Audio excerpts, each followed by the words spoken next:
हर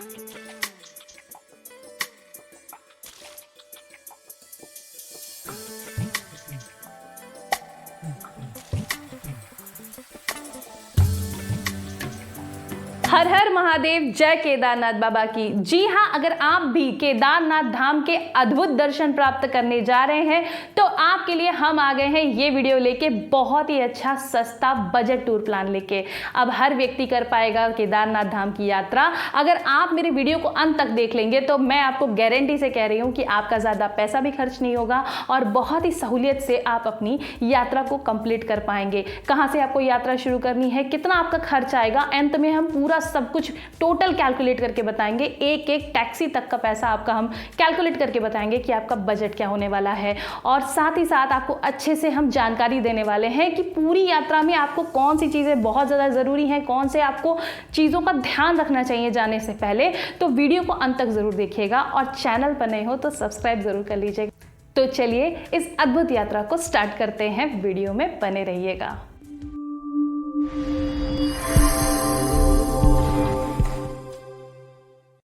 तो यात्रा शुरू करने से पहले देखिए, आपको स्क्रीन पे शो हो रहा होगा दोस्तों, ये है हमारी यात्रा की आइटनरी। आपको इसी प्रकार से यात्रा शुरू करनी है और इसी हिसाब से आपको चलना है। तो इसको ध्यान में रखिएगा। आपको वीडियो में बीच में भी हम इसको शो करेंगे, रिफ्लेक्ट करेंगे जहां जहां जरूरत पड़ेगी। तो केदारनाथ यात्रा पर जाने से पहले आपको ये तय करना होगा कि यात्रा आपको करनी कब है, क्योंकि यात्रा सिर्फ मई से लेके अक्टूबर के लगभग चलती है। अक्टूबर यानी कि दिवाली के टाइम तक ये यात्रा होती है। उसके बाद यात्रा बंद हो जाती है। 6 महीने के लिए ही यात्रा खुली रहती है। जो शुरुआती समय है, मई से जून जुलाई का जो समय है, उस समय जो है भीड़ बहुत ज़्यादा होती है। तो ऑलरेडी जो है हर चीज़ बहुत महंगी हो जाती है क्योंकि डिमांड बढ़ जाती है।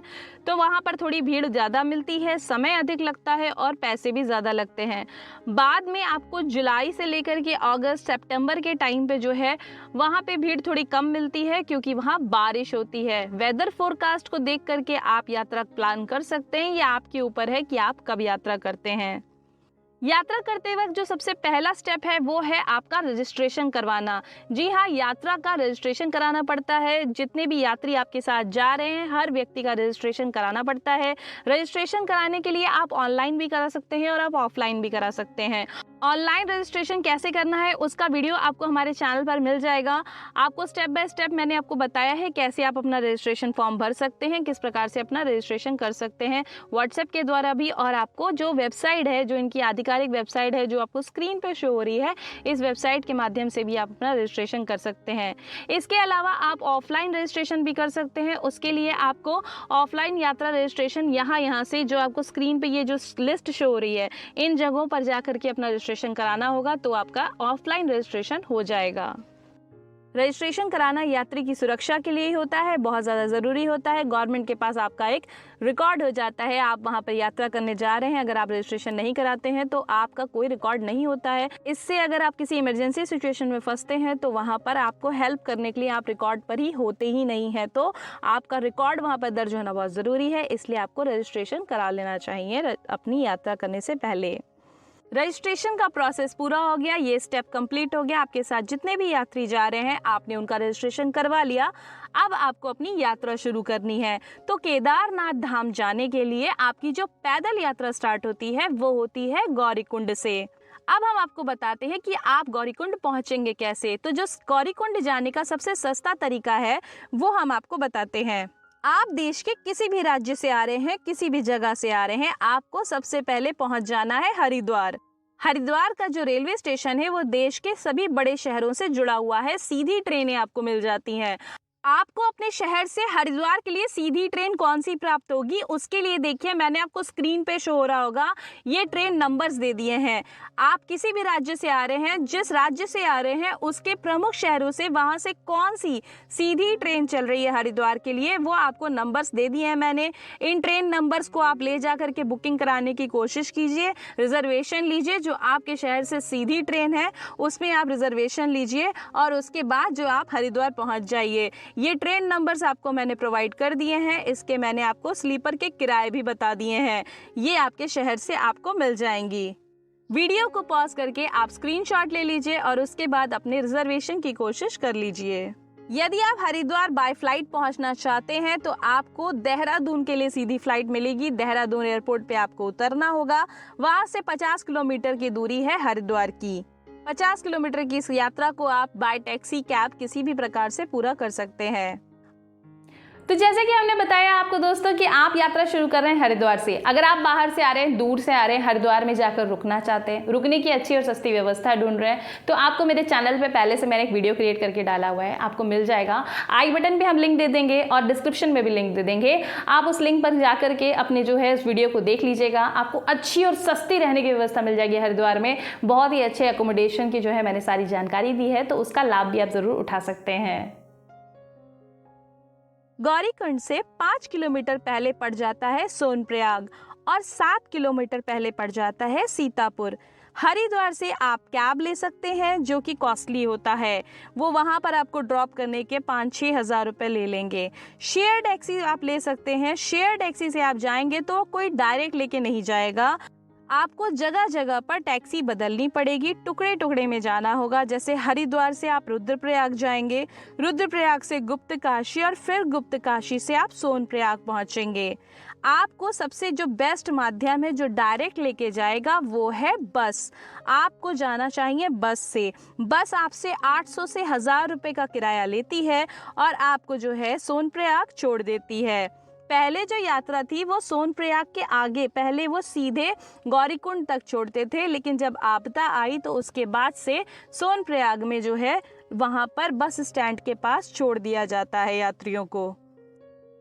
सोनप्रयाग के लिए सुबह 5 बजे से लेकर 6 बजे तक के बीच में 7-8 बसेस मिल जाती हैं, जो कि सबसे सीधा और अच्छा तरीका है आपको हरिद्वार से सोनप्रयाग पहुँचने का। तो इस प्रकार से आप मात्र 800 रुपये में सोनप्रयाग पहुंच जाएंगे। सोनप्रयाग का जो बस स्टैंड है जहां पर आपको बस उतारेगी वो वहां से 1 किलोमीटर की दूरी पर है। तो आप जो है पैदल 1 किलोमीटर चल के सोनप्रयाग मेन सिटी में पहुंच जाएंगे। आप सुबह 5 से 6 बजे चलते हैं और शाम को सोनप्रयाग पहुंच जाते हैं। तो जब आप सोनप्रयाग पहुंच गए हैं तो आपके पास 2 ऑप्शन है, या तो आप वहां पर रात को रुक सकते हैं या फिर आप गौरीकुंड जाकर के रुक सकते हैं। बहुत से लोग वहां पर स्टे कर लेते हैं। आपके टाइम पर डिपेंड करता है कि आप कब पहुंचते हैं और वहां पर रुकना चाहते हैं या गौरीकुंड आगे जाना चाहते हैं। आप चाहें तो गौरीकुंड में रुक सकते हैं। आप सीतापुर पहुंचे हो या सोनप्रयाग पहुंचे हो, अगर हम होटल प्राइसेस की बात करें कि आप वहां पर रुके हैं तो कितना पैसा लगेगा, तो आपको सीतापुर या सोनप्रयाग में 1500 से 6000 रुपये तक रूम मिलेगा। डिपेंड करता है भीड़ कितनी है, वहां पर कितना रश है, क्योंकि जितनी भीड़ होती है आपको सभी सुविधाएं उतनी कॉस्टली होती चली जाती हैं, उतना ही महंगा होता चला जाता है। लेकिन हम आपको बताते हैं सस्ता तरीका। आपको वहाँ पर डॉर्मेट्रीज मिल जाती हैं, प्राइवेट डॉर्मेट्री। जो ये आपको शो हो रहा है ना स्क्रीन पर, ये एक प्राइवेट डॉर्मेट्री है। यहाँ पर आपको 300 रुपये प्रति व्यक्ति के हिसाब से रूम मिल जाएगा। आपके पास सामान ज़्यादा है तो वहाँ पर लॉकर बने हुए हैं, लॉकर में भी आपको 300 रुपये प्रति बेड के हिसाब से मिल जाता है। तो वहाँ पे भी आप रुक सकते हैं। आप अकेले व्यक्ति हैं तो आराम से आप वहाँ पर स्टे कर सकते हैं। लॉकर रूम के अलग अलग चार्जेस होते हैं। एक बैग का आपको जो है 100 रुपये देना होता है ट्रॉली बैग के हिसाब से, मतलब उसी तरीके से प्राइसेस होता है। ये आपको जो है स्क्रीन पे शो हो रहा होगा। अलग अलग प्राइसेस हैं जो आपको पे करने होते हैं अपने बैग्स के लिए। तो आप यहाँ पर अपना सामान जमा करके जाएंगे और जब आप वापस आएंगे अपने दर्शन करके केदारनाथ धाम से, तब तक के लिए आपको इतने ही चार्ज करने होते हैं, पैसे देने होते हैं, और फिर आप अपना बैग वहाँ से उठा सकते हैं लॉकर रूम से। अब बात करते हैं कि आप सोनप्रयाग तो पहुंच गए, लेकिन गौरीकुंड कैसे जाएंगे। सोनप्रयाग से गौरीकुंड की जो दूरी है वो 5 किलोमीटर की है और इस 5 किलोमीटर की दूरी के लिए आपको यहां से शेयरिंग टैक्सीज मिल जाती हैं। शेयरिंग टैक्सीज जिनका गवर्नमेंट किराया 50 रुपये प्रति व्यक्ति है, 50 रुपये में आपको जो है ये छोड़ देते हैं। परंतु यहाँ गौरीकुंड में भीड़ ज़्यादा होने की वजह से काफ़ी लंबी लाइन लगती है। 1 से 1.5 घंटे 2 घंटे का समय आपको लग जाता है लाइन में लगे लगे, और फिर आपको टैक्सीज मिल जाती हैं। बहुत ही सुंदर व्यूज़ के साथ आपको बहुत ही खूबसूरत जो है नज़ारे देखने को मिलेंगे रास्ते में। जो आपका रास्ता है गौरीकुंड तक जाने का, बहुत ही खूबसूरत नज़ारे देखने को मिलेंगे। 50 रुपये की टैक्सी आपको जो है प्रति व्यक्ति के हिसाब से पे करना होता है और आप गौरीकुंड पहुंच जाते हैं। यहीं पर आप जब टैक्सी लेने वाले होते हैं तो बीच में आपकी चेकिंग भी हो रही होती है, तो लाइन में से लोग एलिमिनेट हो जाते हैं जिनका रजिस्ट्रेशन नहीं होता है, इसलिए आपका 1-1.5 घंटे में समय आ जाता है। इसीलिए हमने शुरुआती जो प्रोसेस बताया, सबसे पहले यात्रा रजिस्ट्रेशन का बताया था। सोनप्रयाग से गौरीकुंड जाने में मात्र 20 से 25 मिनट लगता है। बहुत ही खूबसूरत व्यूज आपको रास्ते में दिखाई देते हैं। तो दोस्तों, यही वो जगह है गौरीकुंड, जहां से आपको बाबा के धाम के दर्शन की पैदल यात्रा शुरू करनी है। पैदल यात्रा जाने में यहाँ 16 किलोमीटर लगते हैं, 16 से ज़्यादा ही मान के चलिए। और इस 16 किलोमीटर की दूरी को तय करने के लिए आपको कई सारे साधन भी उपलब्ध हैं, जैसे कि आप घोड़े, खच्चर, पालकी, इनके माध्यम से भी जा सकते हैं। इनका आधिकारिक रेट क्या है वो आपको मैंने स्क्रीन पर शो करा दिया है। ये जो है वहाँ का आपको जो है बैनर्स लगे हुए मिल जाएंगे, जहाँ पर उनका आधिकारिक रेट लिखा हुआ है। इससे अधिक प्राइस वो आपसे नहीं ले सकते हैं किसी भी साधन के लिए। तो ये जो है आपको वहाँ पे सुविधा उपलब्ध है। आप घोड़ा, खच्चर आदि से भी पहुँच सकते हैं केदारनाथ धाम की यात्रा करने के लिए। एक प्रचलित मान्यता के अनुसार पहले लोग गौरीकुंड के गर्म जल में स्नान करते हैं, हाथ मुंह धोते हैं या स्नान करते हैं, उसके बाद ही अपनी केदारनाथ धाम की यात्रा को शुरू करते हैं। गौरीकुंड में जो है आपको वहाँ पे भी रहने की व्यवस्था, रुकने की व्यवस्था, आपका एक्स्ट्रा सामान है तो क्लॉक रूम वगैरह की व्यवस्था मिल जाती है, जहाँ पर अपना सामान वगैरह आप जमा कर सकते हैं आराम से। तो केदारनाथ धाम आप पहुंच गए हैं। पहुंचने पर आपको सबसे पहला काम अपने रहने की व्यवस्था ज़रूर कर लेनी है। रहने की व्यवस्था के लिए आप ऑनलाइन भी जो है ये डॉर्मेट्री वगैरह बुक कर सकते हैं। उसके लिए आपको जो है पहले से ही बुक करना होता है और ज़्यादातर जो है वो पहले ही फिल्ड हो जाता है। तो आपको ऑनलाइन में ना मिले तो आपको वहाँ पहुँच करके अपने रुकने की व्यवस्था ज़रूर देख लेनी चाहिए। और वहाँ पर जाकर कई लोग ये गलती करते हैं कि वो खुले आसमान के नीचे ऐसे ही रुक जाते हैं, लेकिन रात का मौसम वहाँ का जो है आपके स्वास्थ्य के लिए अच्छा नहीं होता है। तो इसके लिए ज़रूरी है कि आप कुछ नहीं तो टेंट में ही रुक जाएं, पर आपको खुले आसमान के नीचे नहीं रुकना चाहिए। अब बात करते हैं कि मंदिर में दर्शन कैसे करेंगे केदारनाथ धाम में आप। तो दर्शन करने के लिए आप जो है अगर पैदल यात्रा करके इस केदारनाथ धाम पहुंचे हैं तो शाम तक तो पहुंच ही जाते हैं। शाम में ही आप दर्शन कर लें तो अच्छा होता है। शाम को भीड़ कम होती है, रात के 8:30 बजे तक जो है मंदिर खुला रहता है और आप शाम को दर्शन करते हैं, थोड़ा सा जो है भीड़ भाड़ कम मिलती है और आपको जो है दर्शन आराम से हो जाते हैं। शाम की 6:30 बजे वाली आरती में भी आप सम्मिलित हो सकते हैं। सेम डे दर्शन अगर आप कर लेंगे तो अगले दिन आप और जगहों पर जा पाएंगे और भी जगहों को वहां पर जो है घूम पाएंगे, दर्शन कर पाएंगे और स्थानों के। तो जिस समय आप पहुंच गए दर्शन करके वहां पे डिनर वगैरह करके अपने टेंट में या फिर होटल में रुक जाएं और सुबह आप और जगहों पर घूम पाएंगे। मंदिर के आसपास ही आपको ढाबे वगैरह की सुविधा मिल जाएगी, जहाँ पे आप सादा भोजन कर सकते हैं। तो यदि आपने शाम को दर्शन कर लिए तो सुबह आप भैरव बाबा की यात्रा पर जा सकते हैं। केदारनाथ मंदिर के राइट से ही भैरवनाथ मंदिर के लिए रास्ता जाता है। मंदाकिनी नदी पर एक ब्रिज बना हुआ है, जिसको क्रॉस करने के बाद आप थोड़ी सी चढ़ाई करते हैं और भैरवनाथ मंदिर पहुंच जाते हैं। आपको केदारनाथ बाबा के मंदिर से मात्र 15 से 20 मिनट लगेंगे भैरवनाथ मंदिर पहुंचने में। भैरवनाथ मंदिर के जाने के रास्ते से और आपको जो है आसपास मंदिरों में कहीं पे भी जाएंगे, रास्ते में आपको केदारनाथ घाटी का अद्भुत नज़ारा देखने को मिलेगा। बहुत ही खूबसूरत आपको प्राकृतिक धरोहर वहाँ पे देखने को मिलती है। और एक बात कि जैसे ही आप केदारनाथ बाबा के दर्शन कर लेंगे, उसके जस्ट पीछे आपको भीमशिला दिखाई दी जाएगी।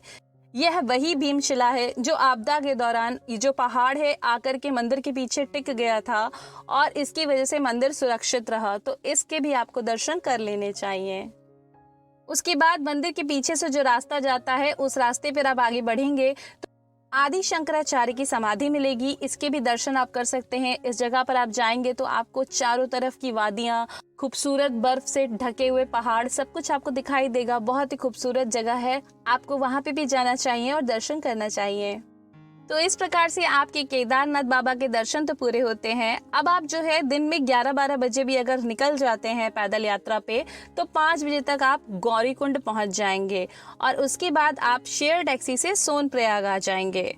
वीडियो में बने रहिएगा। लास्ट में आपको मैं पूरी यात्रा में कितना खर्च आने वाला है एक व्यक्ति पर, पूरा एक एक जगह का कैलकुलेट करके आपको टोटल मैं आपको बताऊंगी कि कितना जो है आपका यात्रा में खर्च आने वाला है।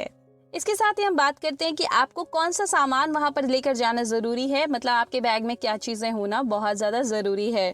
तो अगर आप यात्रा के लिए जा रहे हैं तो अपने साथ गर्म कपड़े ज़रूर रखें। आप किसी भी समय पे जा रहे हैं आपको गर्म कपड़े अपने बैग में रखने ही होंगे।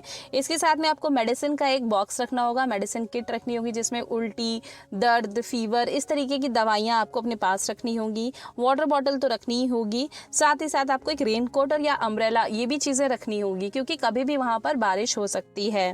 इसके साथ ही आपको वहाँ पर ट्रैकिंग शूज़ भी रखने होंगे। ऐसे शूज़ पहनिए जो कंफर्टेबल हो, जिसमें आप आराम से चल सके। वो जो होते हैं ना जॉगिंग वाले शूज़ जिनको लोग पहन करके जो है दौड़ते हैं, तो वो जो है बहुत ज़्यादा कंफर्टेबल रहते हैं। आपको उस टाइप के शूज़ लेने चाहिए, चाहे वो कोई मेल हो फीमेल हो, सबको उसी टाइप के शूज़ पहनने चाहिए बांधने वाले। उसके साथ आप अपने साथ ड्राई स्नैक्स रख सकते हैं, खाने की कुछ एक चीज़ें रख सकते हैं। वहाँ पर आपको जगह जगह पर मैगी और पकौड़े, चाय इस तरीके की चीज़ें रास्ते में बहुत जगह मिलती रहती हैं। खाने को बात करें तो आपको सादा भोजन वहाँ मिलता है और टेस्ट में थोड़ा कॉम्प्रोमाइज़ हो सकता है, पर आपको खाना वहाँ पे मिलता रहता है। पर फिर भी आप अपने साथ ड्राई स्नैक इस तरीके की चीज़ें कैरी कर सकते हैं। उसके अलावा एक बहुत महत्वपूर्ण बात यह है कि आपको अपने पैरों के नाखून काट के रखने होंगे। अगर आप पैर के नाखून नहीं काटेंगे तो जब आप वापस उतरेंगे तो आपकी उंगलियों में बहुत ही भयानक पेन होगा। वैसे भी रास्ता जो है बहुत ज़्यादा कठिन है, मेहनत होती है, आपकी जो है पूरे बॉडी में पेन हो जाता है, तो आपको अपने पैरों का ख्याल तो बहुत ज़्यादा रखना होता है। इसके साथ ही आप जो है अपने लिए ट्रैकिंग स्टिक यानी कि जो लकड़ी का डंडा होता है वो जो है ले सकते हैं। चलने के लिए, चढ़ाई करने में आपको आराम होगा। ये लकड़ी का डंडा आपको गौरीकुंड से जो है आप आराम से ले सकते हैं, 50 रुपए में परचेज कर सकते हैं। साथ ही साथ आपके साथ सामान कितना भी हो आप क्लॉक रूम में जमा कर दें और ज़रूरी से ज़रूरी सामान को ही सिर्फ अपने पैदल यात्रा के टाइम पे रखें। ज़्यादा सामान कैरी करके आप मंदिर की यात्रा के लिए ना जाएं। अब इसका मतलब ये नहीं कि आप सब कुछ उठा के क्लॉक रूम में रख दें। एक पेयर कपड़ा अपने पास ज़रूर रखिएगा क्योंकि कभी भी रास्ते में बारिश हो सकती है, आपके कपड़े भीग सकते हैं और आपको ठंड लग सकती है। तो इसके लिए आपको एक पेयर ऑफ क्लोथ्स अपना जो है अपने पास ज़रूर बैग में कैरी करना होगा। अब बात करते हैं कि आपकी इस यात्रा में पूरा कितना खर्च आने वाला है। तो स्टेप बाय स्टेप हम पूरा जो है खर्चा जोड़ेंगे, कैलकुलेट करेंगे कि कहाँ पे आपको कितने रुपए लग रहे हैं और फिर हम आपको बताएंगे। तो आप हरिद्वार से अपनी यात्रा शुरू कर रहे हैं और हरिद्वार से सोनप्रयाग तक की बस का किराया आपको 800 रुपये पड़ता है। ये जो है ऑनलाइन बस की टिकट का किराया है, इससे कम भी पड़ सकता है, 600-650 भी पड़ सकता है अगर आप ऑन द स्पॉट बुकिंग करते हैं। लेकिन आप पहले ही कर लें तो आपके लिए सेफ साइड रहेगा क्योंकि फिर भीड़ भी हो सकती है। तो ऑनलाइन बस का किराया आपको 800 रुपये पड़ता है, जो कि आपको दोनों तरफ का मिलाकर के 1600 रुपये आपको किराया पड़ जाएगा बस का। हरिद्वार से सोनप्रयाग पहुंचने के बाद आपको सोनप्रयाग से गौरीकुंड जाना है, जिसके लिए आपका शेयरिंग टैक्सी 50 रुपये प्रति व्यक्ति लेना है। तो जाना और आना मिला करके आपको 100 रुपये पड़ेगा शेयरिंग टैक्सी का। उसके बाद आपको सोनप्रयाग में रुकना पड़ेगा। सोनप्रयाग की डॉर्मेट्री में आपको 2 दिन बिताने होंगे। एक दिन वो जिस दिन आप हरिद्वार से सोनप्रयाग पहुंचेंगे उस दिन तो आपको रुकना ही पड़ेगा। दूसरे दिन जब आप केदारनाथ धाम से पैदल वापस सोनप्रयाग आएंगे तो उस दिन आपको वहां पर रुकना होगा, स्टे करना होगा, क्योंकि शाम के समय आप सोनप्रयाग से हरिद्वार वापस नहीं जा पाएंगे, बसेस अवेलेबल नहीं होती हैं। तो आपको 2 दिन तो सोनप्रयाग में रुकना होगा और इसके लिए आपको प्रतिदिन के हिसाब से 300 रुपये का डॉर्मेट्री बेड मिलता है। 300 रुपये को आप 2 बार यानी कि 2 दिन के लिए अगर हम जोड़ लें तो 600 रुपये आपका सोनप्रयाग में रुकने का खर्चा आएगा। इसके अलावा आपको केदारनाथ धाम में 1 रात रुकना होगा। वहाँ पर रुकने के लिए आपको टेंट के 600 रुपये प्रति व्यक्ति के हिसाब से देने होंगे। 600 रुपये आपका वहाँ पे रहने का खर्चा जोड़ लेंगे। अब बात करते हैं खाने पीने के खर्च के बारे में। तो खाना पीना तो सब जगह बेसिक ही होता है, अब आप पे डिपेंड करता है आप क्या खाते पीते हैं। पर फिर भी एक व्यक्ति के लिए अगर हम पूरी केदारनाथ यात्रा में आपका जो है खाने का खर्च जोड़ें तो आपको मात्र 1500 रुपये के करीब में ये पूरा हो जाएगा। तो अगर हम इसको टोटल करते हैं तो टोटल खर्चा 3400 रुपये आता है आपका पूरी केदारनाथ धाम की यात्रा में। अब ये मोटा मोटा खर्च है आपका जो हरिद्वार से लेकर के आपके पूरे केदारनाथ धाम की यात्रा में लगता है 3 से 3500 रुपये। इसमें बस का किराया कम हो सकता है, इसमें आपका फूड जो है मैंने 1500 रुपये जोड़ा है वो भी थोड़ा ऊपर नीचे हो सकता है। तो 3 से 3500 रुपये में आपका ये हो जाएगा। उसके बाद आपको अपने शहर से हरिद्वार पहुंचने में कितना पैसा लग रहा है और हरिद्वार से वापस आपके शहर जाने में कितना पैसा लग रहा है, उसको हमने इस खर्च में नहीं जोड़ा है। वो आपको अपने टिकट्स का जो खर्चा है उसको अलग से इस खर्चे के साथ जोड़ लेना होगा, तो आपको अपना टोटल बजट पता चल जाएगा। आशा करते हैं दोस्तों कि आपकी इस वीडियो के माध्यम से बहुत ज़्यादा मदद हुई होगी। आपको वीडियो पसंद आया हो तो ज़रूर से लाइक कर दीजिएगा, चैनल पर नए हो तो सब्सक्राइब ज़रूर कर दीजिएगा। एक सब्सक्राइब का बटन जो है आपके दबा देने से हमें बहुत ज़्यादा मोटिवेशन मिलता है, प्रोत्साहन मिलता है इस प्रकार का कार्य करने के लिए। और अगर आप जा रहे हैं केदारनाथ बाबा के दर्शन करने के लिए तो जय केदार बाबा ज़रूर से कमेंट सेक्शन में लिख दीजिएगा। आपका कोई पर्सनल अनुभव हो, कोई एक्सपीरियंस हो जिसको आपको लगता है कि भाई लोगों को बताना ज़रूरी है, तो कमेंट सेक्शन में लिखिए। ज़रूर से ज़रूर लोगों की मदद कीजिए। जितनी आप लोगों की मदद करेंगे आपको उतनी अधिक केदारनाथ बाबा की कृपा प्राप्त होगी। तो चलिए फिर से मिलते हैं किसी अच्छे से यात्रा प्लान के साथ या फिर धर्मशालाओं और अच्छे से होटलों की जानकारी के साथ। तब तक के लिए जय केदारनाथ बाबा की।